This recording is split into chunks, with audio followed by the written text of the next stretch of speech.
And welcome back to Sunday Morning Futures. I'm Greg Jarrett in for Maria Bartiromo. Hillary Clinton and her campaign now on the defensive as her opponents step up attacks over the completed FBI investigation of her email practices. This after the agency last week released more documents, including notes from their interview with Mrs. Clinton in early July.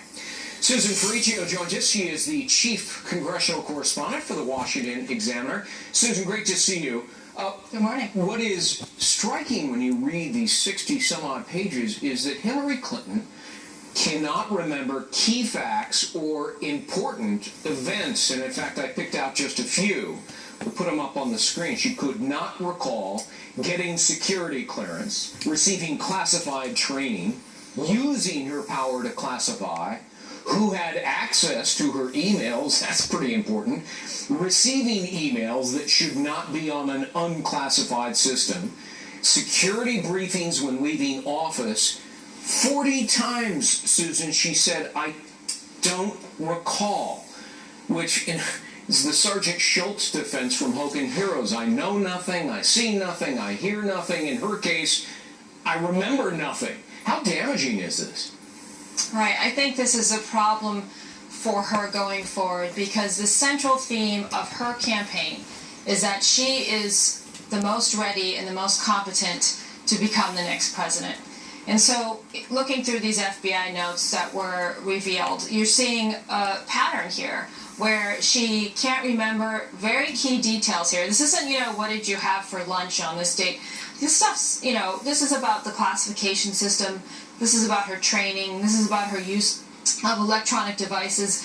All these things that, many other people might be able to remember. And she's saying she can't remember. Is this because it's a safer answer? What struck me is that she is confronted by the FBI agents with these emails that show proposed military drone strikes on enemies.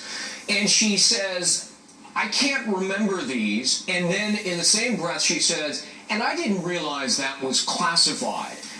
Does that call into question her competence, not just her judgment, but put another way, rank incompetence? Well, and that's where she's leading Trump, really. When it's about trust, the two of them are not trusted. They're about equal in the polls. But it's the competency where she gets ahead of Trump.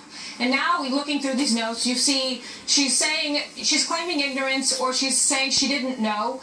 And it also counters what she said at the outset in March of 2015 when she was very adamant that she understood the classification system and that she never sent classified emails.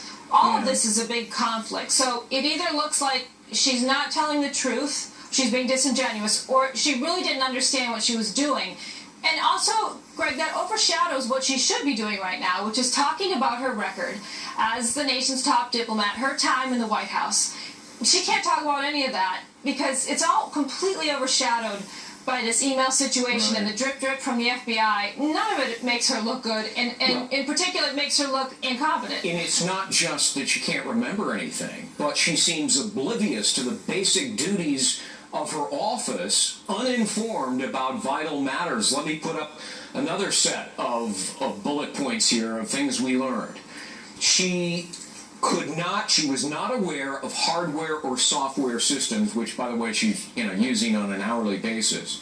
Not aware of security concerns with a private email system. Could not give examples of how to classify a document or recognize its classification. She did not realize, as we pointed out, drone strikes were classified. Didn't think about whether military documents should be classified. My goodness. An 8th grade civics student would probably know, military documents probably should be kept secret. Right. It undercuts her whole argument for why she's a better candidate than Donald Trump. And, the Republicans have smartly been going on the attack on this very front. And, of course, we're probably going to hear a lot more about this during the upcoming debates. And interestingly, we've seen the polls tighten.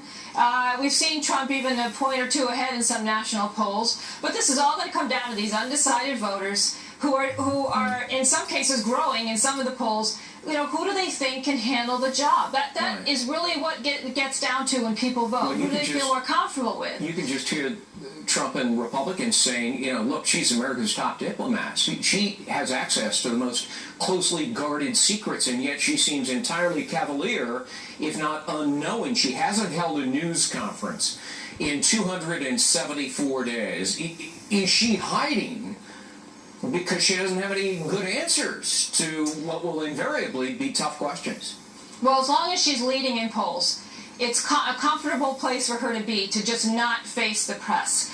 If you see her start to tank in the polls and she needs to get out there and defend herself, I think she's going to hold a press conference. I mean, don't forget, Greg, going back to these emails, 30 of the emails I think that she purged, where she said it was all about yoga and wedding planning, 30 of those emails were about the Benghazi terrorist attacks, which were under 2 federal investigations at the time. Right. There's so much that Republicans can drive home and continue to drive home about this issue that will really challenge her competency. And what it does is it prevents her from talking about her record in the State Department. Yeah, and I think that's probably most that right. 2 a.m. phone call or 3 a.m. phone call. Right. Susan Ferriccio, thanks very much. Thanks a lot.